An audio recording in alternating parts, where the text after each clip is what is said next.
Bienvenido, Sergio, a Algo que Contar. Hoy día vamos a tener una entrevista bastante sentida, mucho más que todas las entrevistas que hemos tenido en este espacio. Tú, eres colega, eres abogado, eres descendiente palestino, como tantos otros en Chile, reconociendo que Chile es de los países fuera de la orbe del sector donde se encuentra la franja, etcétera, el país con mayor población descendiente de migrantes.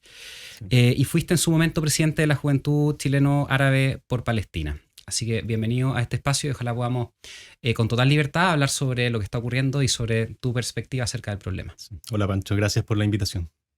Sergio, lo primero que quiero preguntarte, y desde mi ignorancia y probablemente de la de muchos, es ¿qué es Palestina? ¿Dónde se ubica Palestina? ¿Cuál ha sido su administración, su ubicación territorial, etcétera? Para que nos puedas orientar un poquito. Sí, mira, Palestina es mencionado en la Biblia con dos nombres normalmente, la tierra de Canaán o Palestina derechamente, que fue el nombre que le pusieron los griegos y posteriormente los romanos, ¿ya?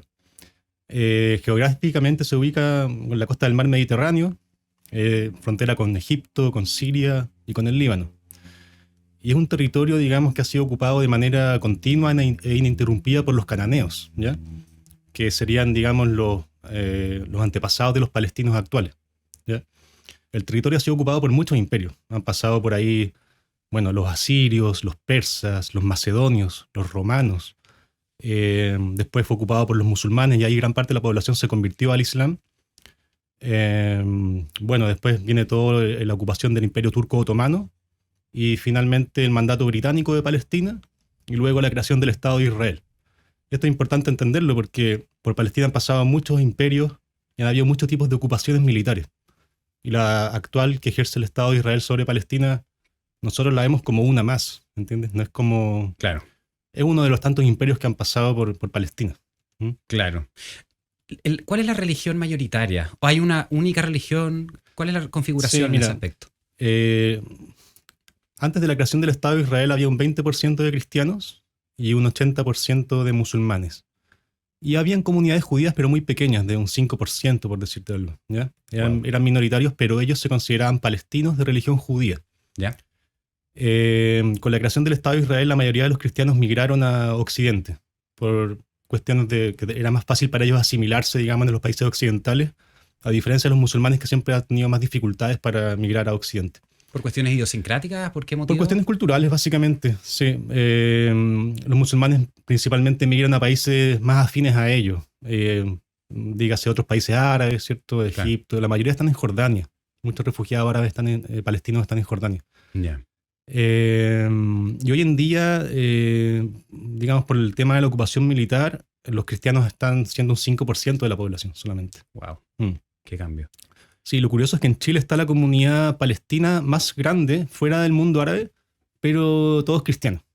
Claro. Fundamentalmente de Belén, Bet Yala y Bet Sahur, que son tres ciudades fundamentalmente cristianas porque fue ahí donde nació Jesús, ¿cierto? En Belén y en sus alrededores. Claro. Si bien discutido, pero Belén se propone como... Claro, ahí está la iglesia de la Natividad, claro, que según la tradición católica ortodoxa es el lugar de nacimiento de Jesús. Ya. Sí. ¿Cómo se explica que los que migraron hacia, por ejemplo, Chile...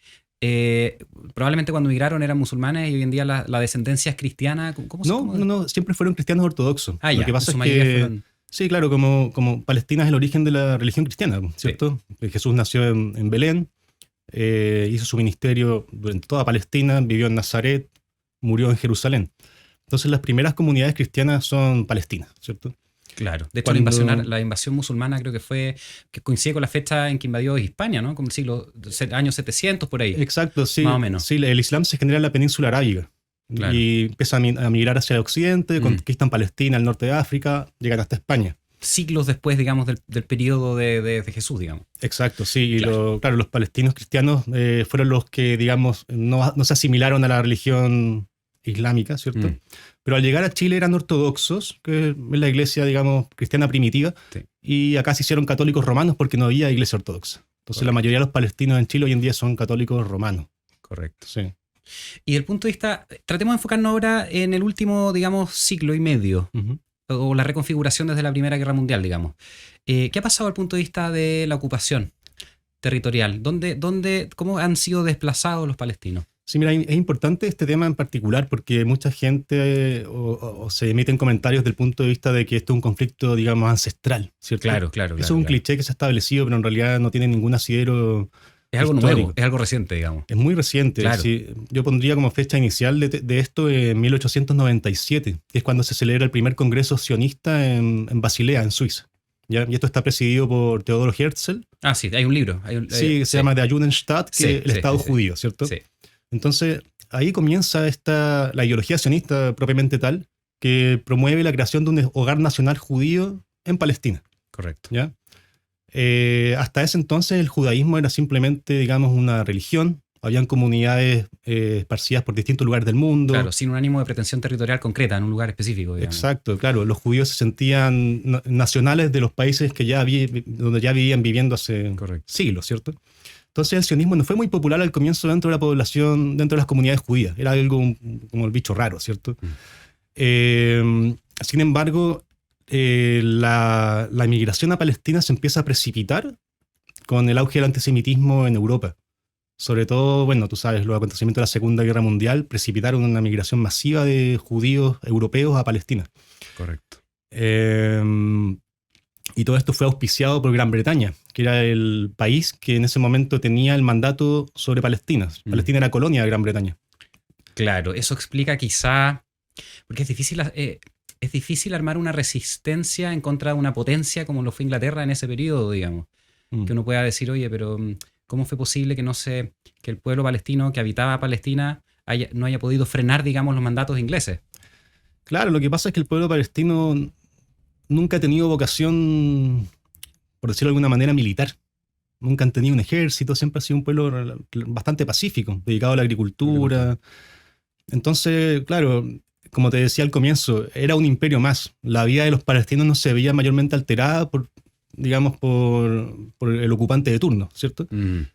Esto cambió obviamente con la ocupación israelí, porque la ocupación israelí es otro tipo de ocupación. Es una ocupación que pretende reemplazar a la población nativa por colonos europeos, en este caso. Europeos de religión judía. Si tú te das cuenta, en Israel hay una composición étnica bien heterogénea también. Están los judíos sefardíes, que son judíos mediterráneos, que son un poco más afines culturalmente con la cultura palestina. Yeah. Pero tienes la mayoría son judíos ashkenazí, que son de Europa Central o de Rusia, que no tienen ningún vínculo sanguíneo ni afinidad cultural con el territorio. Y de hecho, en los territorios palestinos ocupados, la mayoría de los colonos que existen son rusos, son judíos de origen ruso. Y estas personas, hay dos tipos de colonos principalmente. Están los colonos que son, digamos, fanáticos religiosos, que están ahí porque creen que en virtud de la Torá tienen no solo el derecho a vivir en Palestina, sino el deber... El pueblo elegido, claro, y el deber sagrado de ocupar el territorio y si es que hay alguien, el deber de sacarlo. ¿Entiendes? Y también están los colonos económicos. Lo que pasa es que el Estado de Israel subvenciona a las personas que van a ocupar Cisjordania en este caso. Entonces, tienen viviendas otorgadas por el Estado, tienen créditos que les otorga el Estado y si los colonos pasan más de 10 años ocupando el territorio, se les condona la deuda. Entonces hay muchos incentivos también económicos para ser colonos en Palestina. Oye, ya que tocaste Cisjordania y... ¿A quién pertenece? A ver, ¿quién administra, quién gobierna, por ejemplo, las ciudades que nombraste al inicio? Belén, Nazaret, qué sé yo, Jerusalén. Claro. ¿Qué ocurre en esas ciudades? Mira, después de los acuerdos de Oslo, el año 1993 se creó la Autoridad Nacional Palestina, que es la continuadora legal de la Organización para la Liberación de Palestina, que fue fundada por Yasser Arafat. Esta Autoridad Nacional Palestina, en teoría, es la que administra los territorios palestinos ocupados, en Cisjordania. Principalmente. En Cisjordania. En Cisjordania, sí. Después hablamos de la franja. Después vamos a hablar de Gaza. Pero el poder que realmente tiene la Autoridad Nacional Palestina es delegado, digamos, por Israel, que es la potencia ocupante. Entonces, finalmente Israel es el que administra qué tanto autonomía o qué tanto poder le da a la Autoridad Nacional Palestina. Y la verdad es que es un poder mínimo o muy virtual, no tiene mucha relevancia. todas las fronteras son ocupadas por el ejército de ocupación israelí. Y además, dentro del territorio que supuestamente debería administrar la Autoridad Nacional Palestina, tienes checkpoints, o sea, puntos de control, carreteras de uso exclusivo para israelíes, un muro de segregación racial. Eso debe ser, claro. Claro, o sea, no tiene el elemento principal que requiere una administración, que es la libertad de movimiento. Claro. O sea, si tú no tienes libertad de movimiento, que es la libertad más básica porque afecta a tu cuerpo físico, ¿cierto? No hay ninguna posibilidad de administrar un territorio bajo esas condiciones. Y otro tipo de derechos, en fin, claro, exactamente. Sergio, tú me comentabas que has estado en Palestina y has estado en no sé si Oriente Medio. ¿Cómo fue esa experiencia? Mira, fue el año 2012, ¿ya? Yo estaba en Berlín y de Berlín tomé un avión a Tel Aviv, ¿ya? Yeah. Al aeropuerto Ben Gurion. Con el propósito del viaje fue más que nada familiar. Tengo familia en Bet Yala, entonces quería conocer a los primos de mi abuelo, estar con ellos, ¿cierto?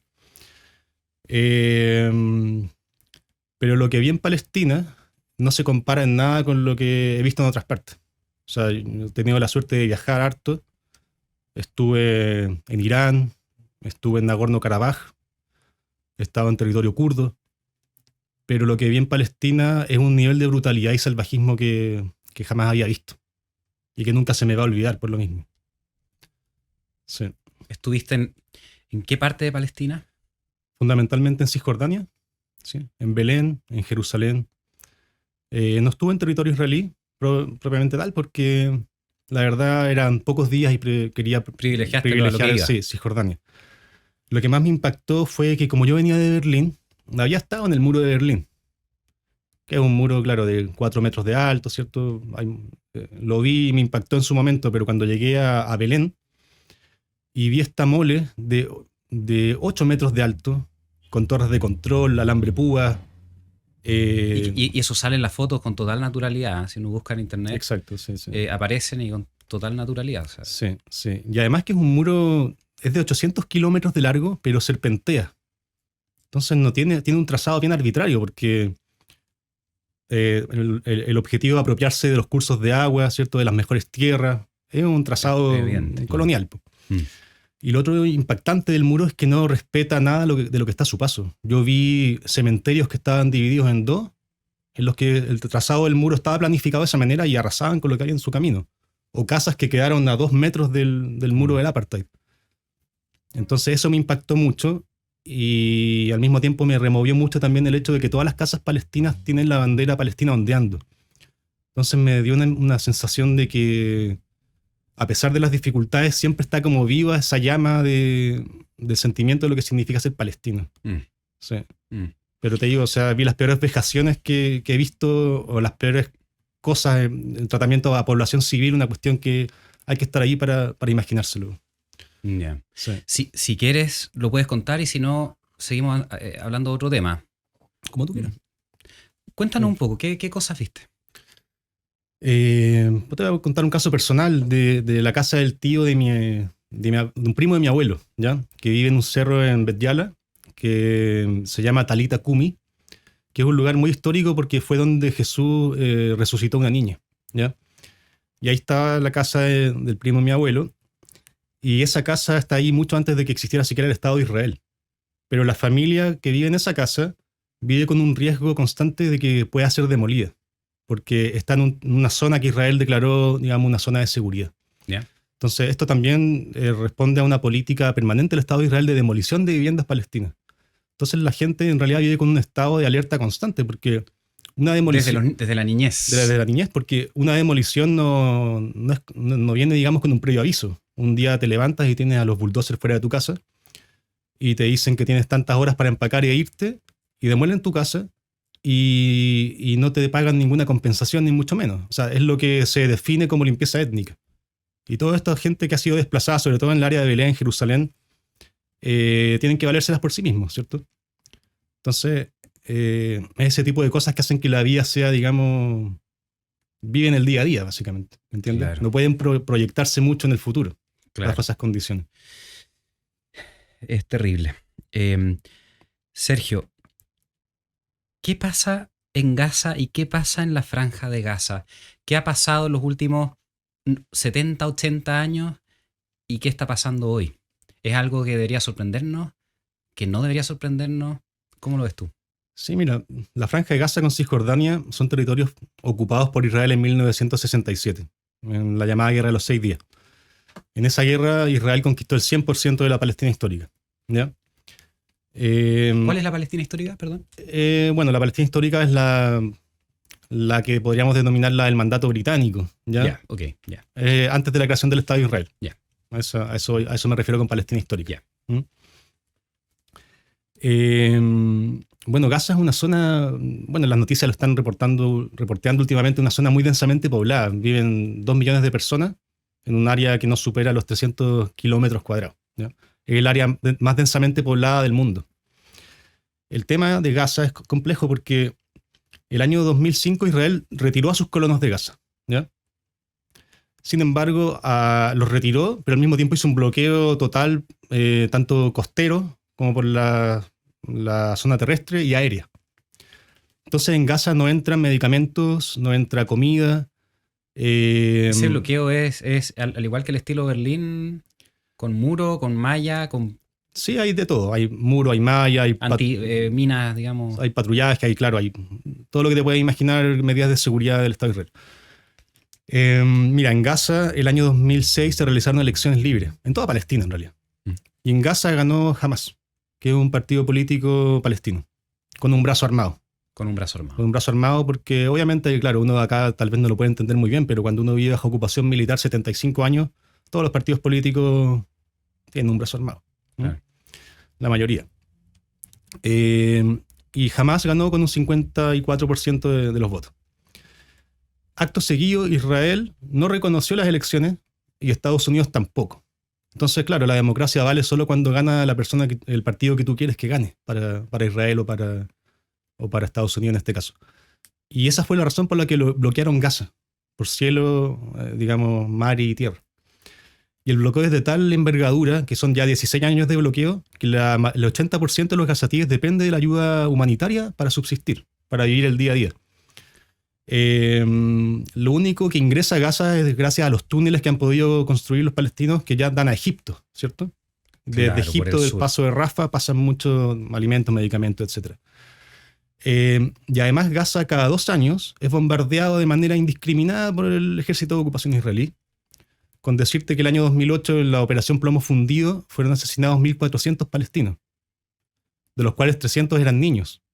Y además se han reportado, digamos, el uso de armas experimentales en Gaza. Sí. Fósforo blanco, uranio empobrecido.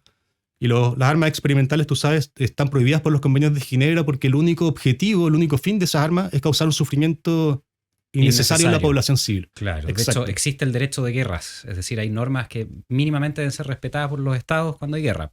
Exacto. Claro. Sí. Entonces, claro. ¿Esos bombardeos se han centrado, focalizado en Gaza como tal, o han sido dispersos a lo largo de toda la franja?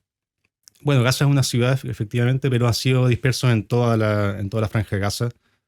Solo ahora, Israel borró el mapa un barrio completo, un barrio residencial. Entonces, Israel tiene como política de Estado atacar civiles, si eso no es sorpresa. Ellos buscan castigos colectivos, son como medidas ejemplificadoras, ¿entiendes? Entonces, cuando comparan muchas veces la violencia que ejerce el pueblo ocupado con la violencia que ejerce la potencia ocupante, son cosas completamente distintas, no se pueden poner en la misma balanza. Sí, no sé si viste hace poco la entrevista al embajador palestino en Inglaterra por la administración de Cisjordania, no me acuerdo el nombre del embajador. Sí. Y claro, y el entrevistador le hacía una pregunta comparativa desde el punto de vista de, oye, ¿cuál es tu opinión, digamos, frente a el asesinato que ocurrió de la gente que estaba en la fiesta en el sur versus los bombardeos ahora, en el fondo, y cuestionaba la formulación de la pregunta, en definitiva? Sí, es muy válido, porque cualquier acto de violencia que cometa una población contra sus ocupantes no es porque esa población sea por naturaleza salvaje o más violenta que otras poblaciones. Es una alarma, es una señal de que hay algo malo en el trato que se le está dando a esa población.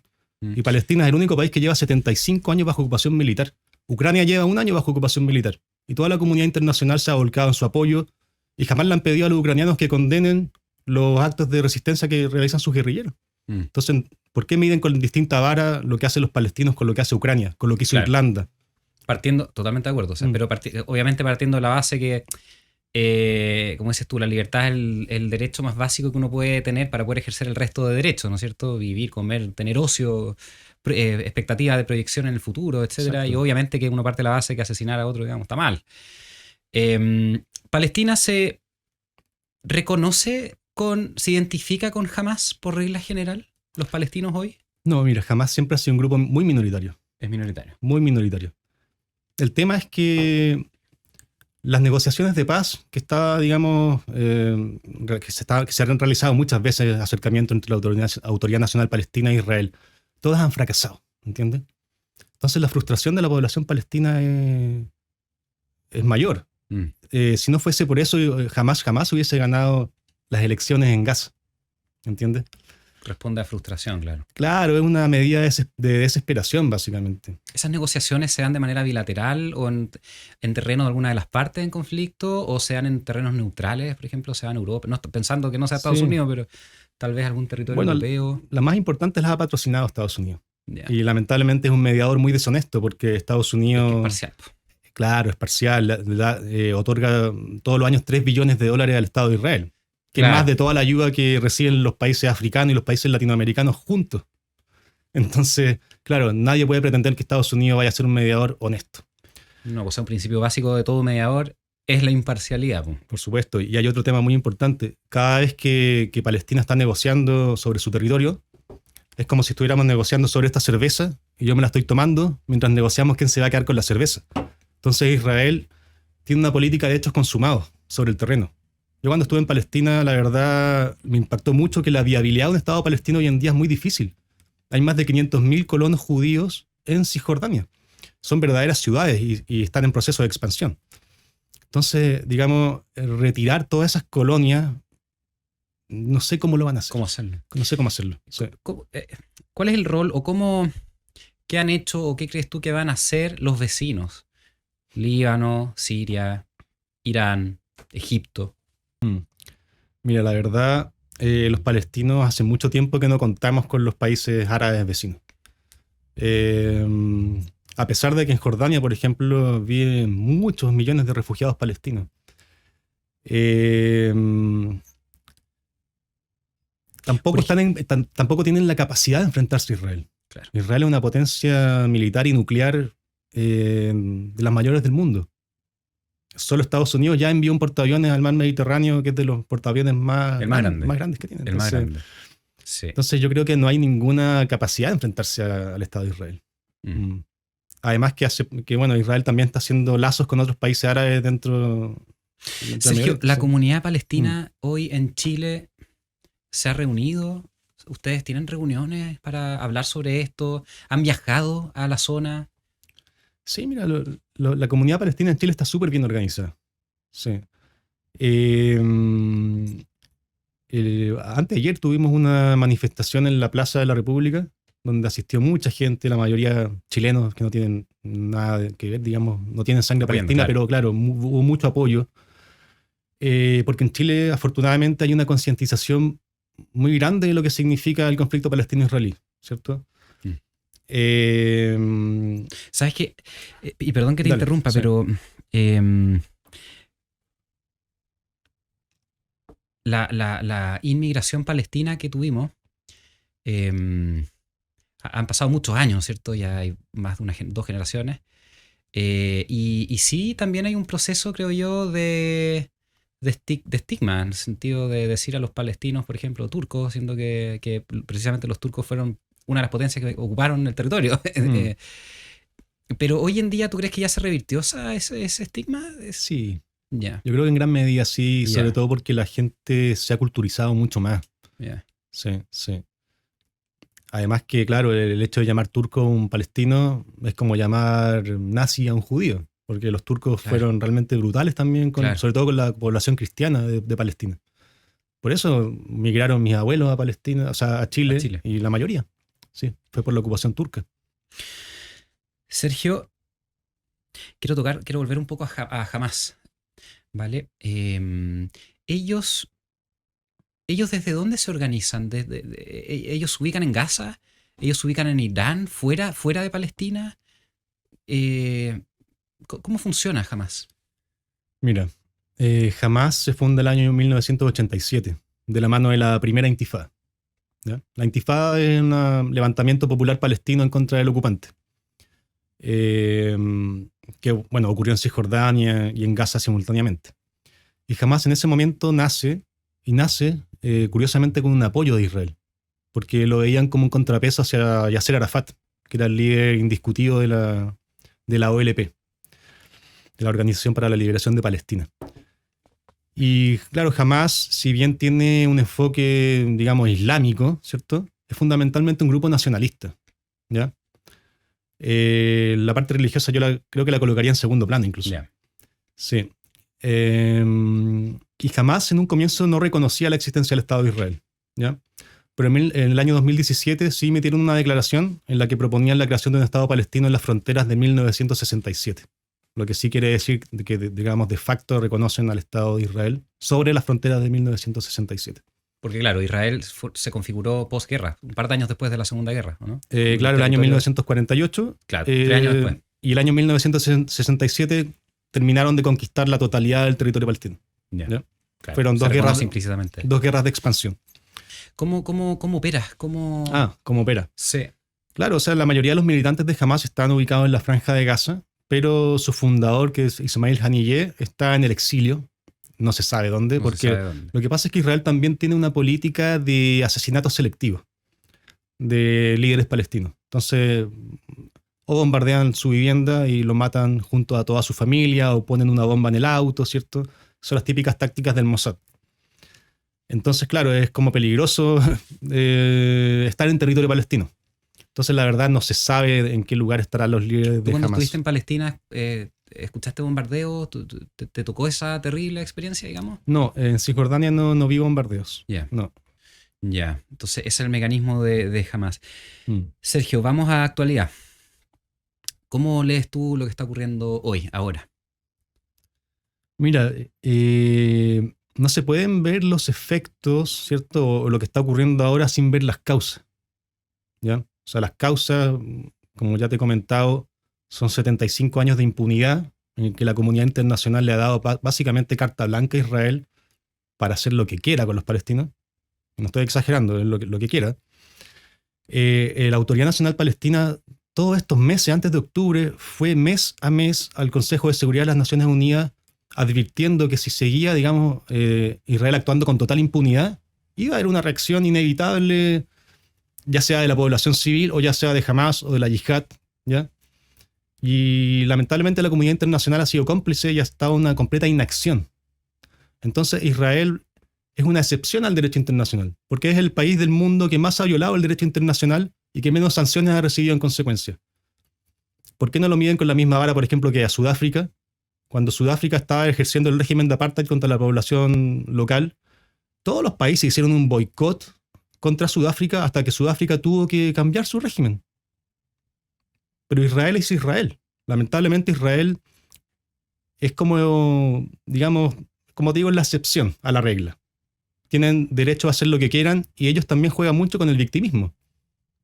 Desde el Holocausto, que ellos han usado la carta del Holocausto para hacer lo que quieran en Palestina. Y los palestinos no fueron los que causaron el Holocausto, pero aún así están pagando los platos rotos, digamos, por lo que les ocurrió a los judíos en Europa. Entonces, los palestinos son un pueblo de sacrificio, básicamente. Esa es la verdad de las cosas.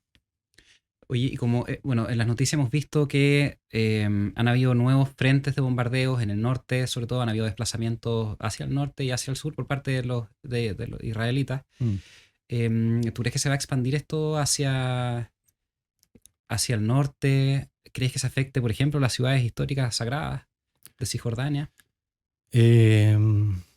Mira, yo creo que probablemente es posible que haya una respuesta de Hezbollah desde el Líbano, ¿ya? Pero no creo que se expanda a otros países árabes. Lo veo muy difícil. Sí, lo veo muy difícil. Mira, otro dato, Hezbollah son palestinos refugiados que están en el Líbano, ¿cierto? También es importante tener en cuenta que Hamas, la mayoría de las personas que militan en Hamas, son gente que ha perdido a hijos, a padres en bombardeos, ¿cierto? Lo mismo que te comentaba el año 2008. 1.400 civiles palestinos asesinados. Muchos de ellos hijos, ¿cierto? O padres de actuales militantes de Hamás.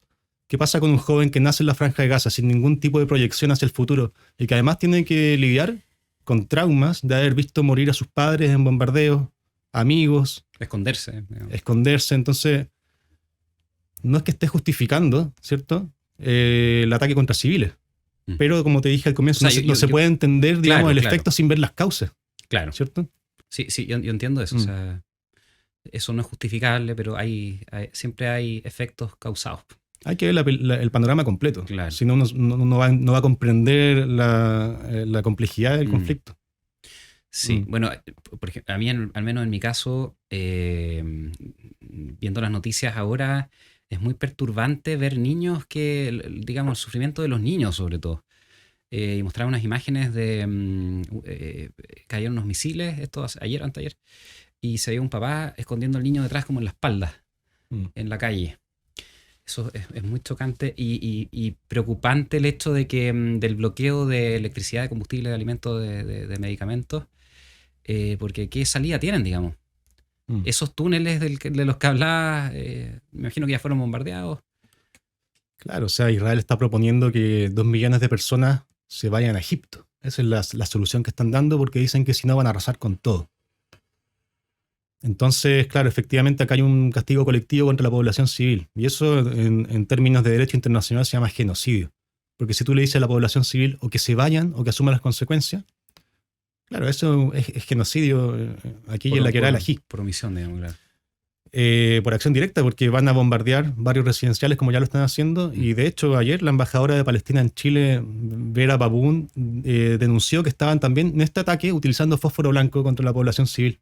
Además, asesinaron a 12 funcionarios de la UNRWA, que es la Organización de las Naciones Unidas para el Apoyo a los Refugiados. Han bombardeado colegios de Naciones Unidas. Entonces, claro, ellos alegan que supuestamente hay militantes mezclados con la población civil. Pero los colegios de las Naciones Unidas son para recibir a civiles que se están protegiendo de los bombardeos. Sí, pues son refugios. Entonces, ahora son refugios. Son refugios. Claro. Entonces, por eso te digo que acá hay una política de ataque a civiles de manera indiscriminada, porque Israel tiene esa lógica. Israel nació con la lógica de un Estado judío. Por tanto, cualquier persona que no sea de origen judío o que no tenga religión judía no puede ser parte del proyecto, digamos, sionista. ¿Me entiendes? Es un proyecto... De hecho, Israel es el único país del mundo que no ha definido sus fronteras, porque es un proyecto en constante expansión. Ahora, ¿tú crees que todo israelita es un judío sionista desde el punto de vista de que pretende expansión territorial y ese es su objetivo? No, de ninguna manera. De ninguna manera, porque hay muchos grupos dentro de Israel que están alzando la voz en contra de su propio gobierno. Por ejemplo, está Shalom Achshava, un grupo pacifista israelí que condena la ocupación militar de Palestina. Está Breaking the Silence, que son soldados israelíes que han desertado del ejército y han denunciado las atrocidades que le han hecho cometer, por ejemplo, en los territorios palestinos ocupados. Está Naturei Karta, que son un grupo de judíos ultraortodoxos que dicen con todas sus letras que Israel no representa al judaísmo. Entonces, claro, hay una fuerte oposición dentro de Israel, son minoría aún, porque claro, Israel tiene una doctrina militar que... Muy contundente, digamos. Contundente sí, y juega, y claro, bien... Sí, y es, digamos, conocida. Exacto, sí. Entonces su cuesta romper eso. Es muy duro. Es muy duro, sí, claro, es obligatorio. Pero no son todos, digamos, y es notable que lo reconozca, digamos, o sea, porque no todo el mundo lo reconoce así, ¿te fijas? No, yo creo que si va a haber un cambio, va a ser desde dentro de Israel. Sí. Sergio, para terminar, te dejo un espacio para que nos dé una reflexión final, libremente. Sí, mira, yo te quería decir, yo no estoy aquí para hacer activismo ni propaganda política. O sea, yo te estoy hablando de lo que yo vi en Palestina y de mi testimonio personal, ¿cierto? Y de lo que yo creo. Sí. Trato de tocar el tema con la mayor objetividad posible y en ese sentido te quería comentar también que mis fuentes principalmente no son fuentes palestinas. Y por eso traje este libro acá de Ilan Pappé, ¿ya? Que es un profesor de la universidad... No sé si alcanza a ver. Sí, ahí se podría ver, sí. Ilan Pappé es un profesor de la Universidad Hebrea de Jerusalén que escribió este libro que se llama La limpieza étnica de Palestina. Y aquí relata básicamente desde los comienzos del movimiento sionista a la declaración de independencia del Estado de Israel, cómo había un plan planificado desde las cúpulas sionistas para, digamos, expulsar a los palestinos del territorio. ¿Ya? Y borrar ciudades del mapa. Entonces, para entender un poco lo que ocurre hay que entender cuál es la ideología sionista, que se fundamenta, digamos, en la creación de un Estado judío solo para judíos en Palestina. Y por eso te quería mostrar este libro, porque así como Ilan Pappé, hay muchos otros historiadores israelíes, como Shlomo Sand o Norman Finkelstein, que son todos antisionistas. De hecho, Norman Finkelstein es un caso muy paradigmático porque sus padres fueron exterminados en Auschwitz. Entonces, hay personas con mucha autoridad moral para hablar de este tema y que no son palestinos. Súper. Sergio, te agradezco mucho el tiempo, te agradezco haber venido, aceptado la invitación. Y espero que mucha gente pueda ver este video, que tenga alcance y conocer la versión de alguien que ha estado ahí. Y agradezco también la objetividad, porque uno no siempre encuentra comentarios que tratan de ser, digamos, objetivos. Así que muchas gracias, Sergio. Muchas gracias a ti, Pancho, y te traje este pequeño regalo. Muchas gracias. Te pasaste, muchas gracias. Qué bonito. Lo voy a mostrar. Muy bonito. Sí. Bueno, es el diseño tradicional palestino, ¿cierto? Por el otro lado, el diseño tradicional del kufiyé. Por acá. Sí. Está muy bonito, te lo agradezco. Muchas gracias, ya, Sergio. Gracias a ti, Pancho. Gracias. Gracias por quedarte hasta el final del video. Si te gustó, dale like, suscríbete y nos vemos en el próximo capítulo de Algo que Contar.